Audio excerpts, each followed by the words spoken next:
Et l'idée, c'était effectivement, sur l'ensemble du territoire israélien, de pouvoir, dans les grandes villes, de pouvoir projeter des films du cinéma israélien et de les traduire en français. Donc de permettre ce double public, un public israélien et un public francophone.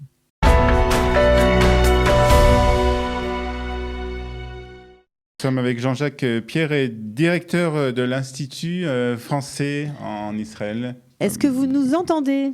Bonjour Oui, Jean-Jacques. je vous entends très bien, bonjour. Ben voilà, nous vous voyons et nous vous entendons, c'est parfait. Voilà, merci d'être avec nous ce matin. On va commencer peut-être par une rapide présentation de l'Institut français, des instituts français, puisque vous êtes en fait directeur des instituts français qui se trouvent en Israël. Il y en a plusieurs. Oui, merci beaucoup. Donc, l'Institut français d'Israël, c'est effectivement un réseau d'instituts. On a évidemment celui qui est très connu et qui se trouve à Tel Aviv, dans le plein cœur de la ville de Tel Aviv. Et on a deux antennes qui se trouvent au nord, une antenne à Haïfa, une antenne à Nazareth. Et on a également un centre qui est exceptionnel, qui est un centre de recherche français qui fait partie de ce grand réseau de centres de recherche à l'étranger, en partenariat avec le CNRS. Et on a des chercheurs qui travaillent dans des domaines des sciences humaines et sociales, qui vont de l'archéologie, de l'anthropologie, de la géographie, mais jusqu'aux sciences politiques. Voilà, donc c'est un gros réseau et c'est environ 35 personnes qui travaillent dans l'Institut français d'Israël. Alors là, vous êtes avec nous pour nous parler d'un projet vraiment que j'ai beaucoup apprécié à titre personnel. C'est un festival de printemps qui permet au public francophone de découvrir des films israéliens. Et donc, il y a 3 films israéliens que vous mettez d'ores et déjà à disposition du public grâce à la magie d'Internet. D'abord, avant que vous répondiez à cette question et de savoir un peu quel est le programme, c'est la première fois que ce genre de festival est organisé par l'Institut français ? Alors, l'Institut français travaille depuis de nombreuses années avec Israël dans le domaine du cinéma, dans le domaine de l'audiovisuel également. Donc, on est partenaire effectivement d'un très grand nombre de festivals. Il y a dans toute l'année, il y a des festivals, mais qui étaient plutôt en salle avant la crise du Covid.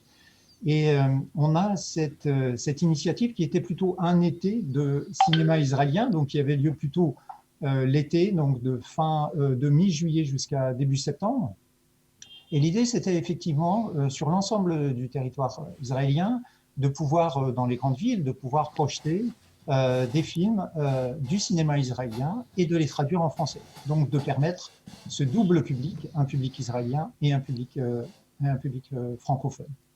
Alors, vous avez dans la programmation, je voudrais qu'on revienne, parce que la programmation est très intéressante cette année. La programmation est intéressante et puis je vais avoir une petite requête sur un des films que vous avez mis à la disposition du public. Est-ce que vous pouvez nous donner les titres ou vous voulez que je le fasse ? Comme vous voulez. Donnez-nous le programme. Allez-y. Je peux vous donner le programme et surtout la logique qui nous a conduit à ce programme. Parce que l'idée, évidemment, vous passer d'un festival en salle à un festival en ligne, c'est évidemment quelque chose pas de compliqué, mais quelque chose qui prend peut-être un peu plus de temps. Il faut savoir. C'est notre organisation.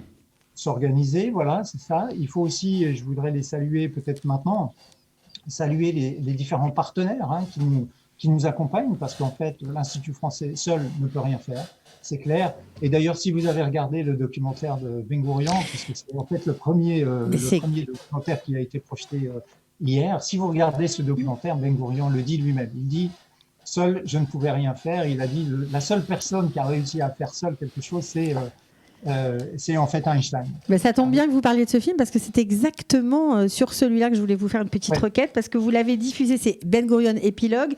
Vous l'avez diffusé du 28 avril à 21h jusqu'au 30 avril, c'est-à-dire ce matin, 9h. Et comme nous faisons l'émission ce matin, il y a plein de gens qui vont vouloir voir ce document historique. C'est un film exceptionnel, Épilogue, qui est sorti en 2016. Est-ce qu'on pourra avoir une petite rallonge juste pour nous ? Alors, il faudra qu'on la négocie, effectivement, parce que vous savez que quand on fait un festival, c'est des droits, donc ça veut dire que ce sont des œuvres, donc il faut effectivement négocier tout ça, mais je vous promets de vraiment considérer la chose et de voir si on peut le reprojeter un peu plus tard Alors, pour vous et pour vos Pour nos Pour les auditeurs. auditeurs. Super, merci beaucoup. Alors, quels sont les autres films qui sont au programme de ce festival et de quelle manière ça va se passer aussi? Expliquez-nous comment on peut voir ces films en fait. Alors en fait, bon, la manière la plus simple, c'est peut-être d'aller d'abord sur le site de l'Institut français ou sur la page Facebook de l'Institut français. Donc pour un public francophone qui ne parle pas l'hébreu, notre partenaire, c'est la Cinémathèque de Tel Aviv. Mais on a organisé la chose de la manière suivante et on a permis d'avoir des pages en français. Donc ça permet effectivement de s'y retrouver et d'aller directement vers le lien qui vous conduit vers le film. Donc il suffit de respecter effectivement les horaires qui sont donnés. Et à ce moment-là, le film est en streaming, donc ça vous permet de le voir tranquillement depuis chez vous. À n'importe quelle heure, c'est ça qui est génial aussi. On peut se connecter à n'importe quelle heure du jour et de la nuit. N'importe quelle heure. En général, c'est un tout petit peu plus d'une journée. On a essayé de négocier les droits pour qu'il y ait 2 soirées, donc ça permet de regarder le film plutôt en soirée. Mais on sait très bien que dans ces périodes de confinement, on peut aussi regarder un film. Ouais. Alors le programme, on l'a pas donné en entier. Ouais, le programme, donnez-nous le programme et on va parler peut-être d'autres choses aussi après. Allez-y, Alors le oui, programme. donc il y a un autre film qui est vraiment un film iconique du cinéma israélien qui s'appelle Late Summer Blue. Blues les Chofesh Hagadol, en hébreu. Exact. Ouais.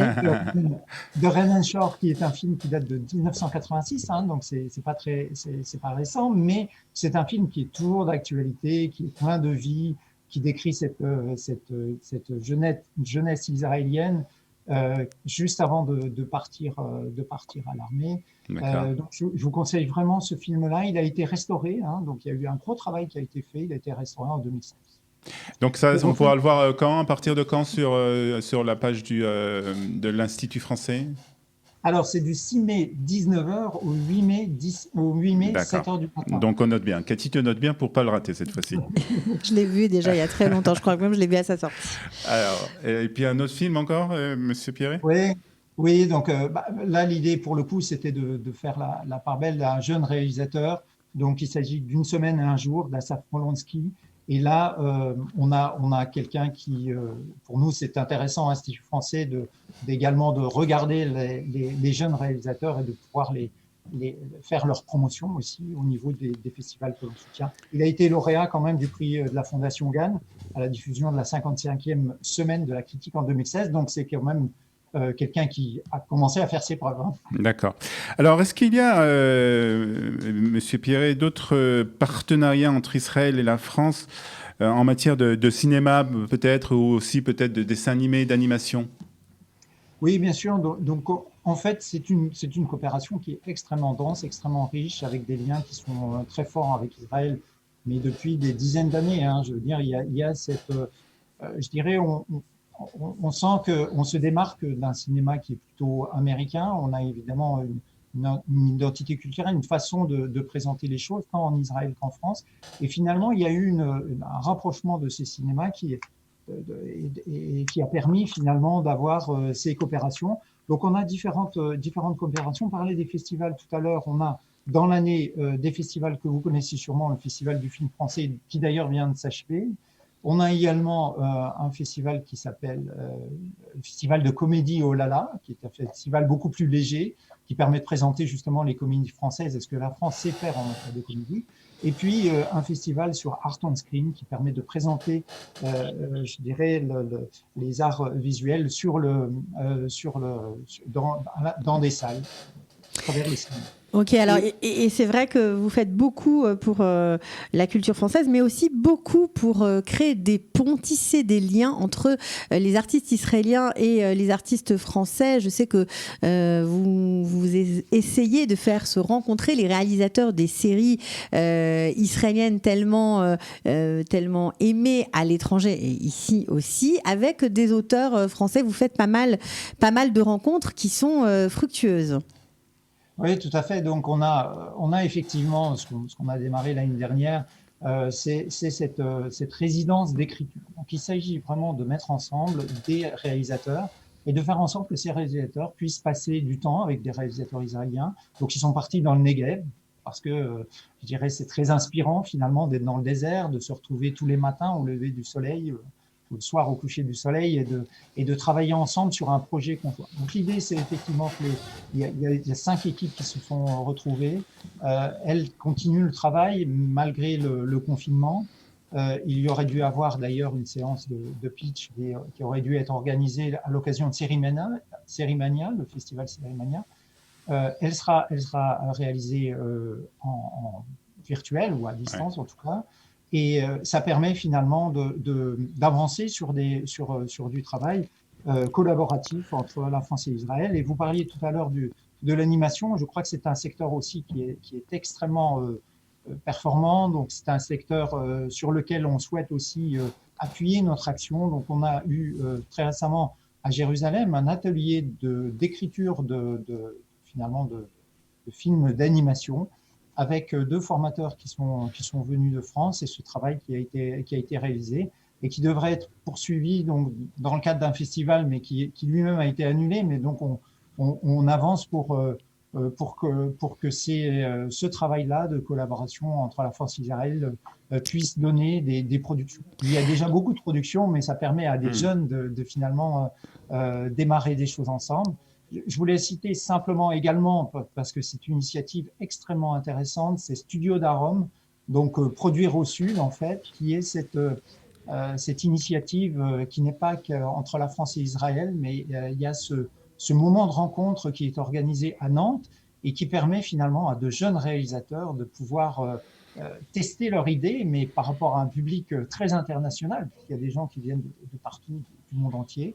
Et puis, avant qu'ils ne partent à Nantes, il y a une session à l'automne prochain, avant qu'ils ne partent à Nantes, en fait, je les ai reçus ici dans l'auditorium de l'Institut français, et là, c'était assez formidable parce que, en fait, on s'est rendu compte que ces personnes-là étaient parties avec un projet, que finalement, le projet s'est énormément transformé, que c'était des personnes qui parlaient pas forcément très bien anglais, mais que finalement, au bout d'une semaine d'immersion complète, ils se sont complètement libérés, et que la langue n'a plus été une barrière. Donc je trouve que les expériences de vie qui, pendant une semaine, sont là, au final, sont extrêmement enrichissantes. Juste pour terminer, on redonne le programme. Donc, le film Ben Gurion épilogue, c'est trop tard, voilà, parce que la diffusion s'est terminée ce matin à 9h. Mais vous nous avez promis, vous allez nous négocier une petite période supplémentaire. En tout cas, je l'espère vraiment. Last Summer Blues du 6 mai au 8 mai. Et une semaine et un jour, ce sera du 13 mai au 14 mai. Voilà. Donc, pour terminer vraiment, et vous allez nous répondre en 30 secondes. Merci pour ça, hein, ça c'est sûr. C'est une vous très allez nous belle répondre initiative. en 30 secondes, Monsieur Pierret. Vous êtes arrivé en Israël il y a quelques mois. Vous avez vécu votre premier Yom Ha'atzmaut, votre premier jour de l'indépendance en Israël. Comment c'était pour vous? Quel était votre sentiment? Très émouvant en fait. Bon déjà, je suis arrivé avec mon épouse en Israël le mois de septembre, donc c'est vrai que ça a été vraiment une découverte pour moi. Je venais de Berlin, de l'Allemagne, et ces jours de commémoration sont des jours toujours très émouvants. C'est vrai que passer de l'Allemagne et passer de Berlin en Israël, c'est symbolique. Vous bien. avez suivi quel genre de programme? Vous avez regardé quoi? La télé israélienne, les commémorations, la télé française, qu'est-ce que... Oui, la télé israélienne, puis surtout les commémorations, même si elles étaient en hébreu, et c'est une barrière pour moi, mais Yad Vashem, évidemment, les commémorations à Yad Vashem, qui étaient vraiment des commémorations...